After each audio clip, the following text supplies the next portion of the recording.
बिस्मिल्लाहिर्रहमानिर्रहीम। अस्सलाम वालेकुम दोस्तों। 15 अगस्त 2025 इस्लामाबाद फ्रूट मंडी और आप लोगों के खिदमत में हाजिर है जी अदनान मायार कंदारी अनार के साथ जी।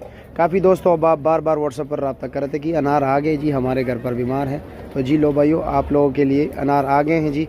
अल्लाह ताला वैसे ही आप लोगों के बीमारों को सेहत दे। तो ये बन पे टोकरी ज़रा खोल दीजिए, ऊपर नीचे साइज़ वगैरह कलर बाहर का अंदर का दोनों एक जैसा है या?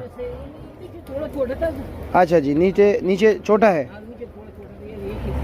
अच्छा जी, माशाल्लाह। हाँ, कागजी छिलके वाले। अच्छा जी, बारीक छिलके है। हाँ, बारीक छिलके वाले। अच्छा जी, और इसका वज़न कितना है जनाब? वजन 10 किलो।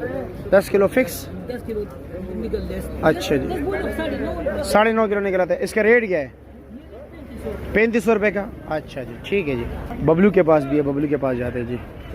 अस्सलाम वालेकुम। माशाल्लाह माशाल्लाह, आज तो पेड़े आए हुए जी। आज माशाल्लाह पेड़े आए हैं। अच्छा, रेट क्या है इसका? 4200। 4200 रुपया। और वज़न? 9 किलो 10 किलो 9-10 किलो निकल आते हैं। ऊपर नीचे की चीज़ें माशाल्लाह जबरदस्त। और बेटास है या नहीं? वो तो अंदर काया नहीं है, लेकिन काया नहीं है। अच्छा अच्छा अच्छा फिर इंशाल्लाह मिठास होगा, क्यों नहीं होगा। अच्छा। थोड़ा सा अच्छा होगा। अच्छा हो, ठीक है जी, शुक्रिया।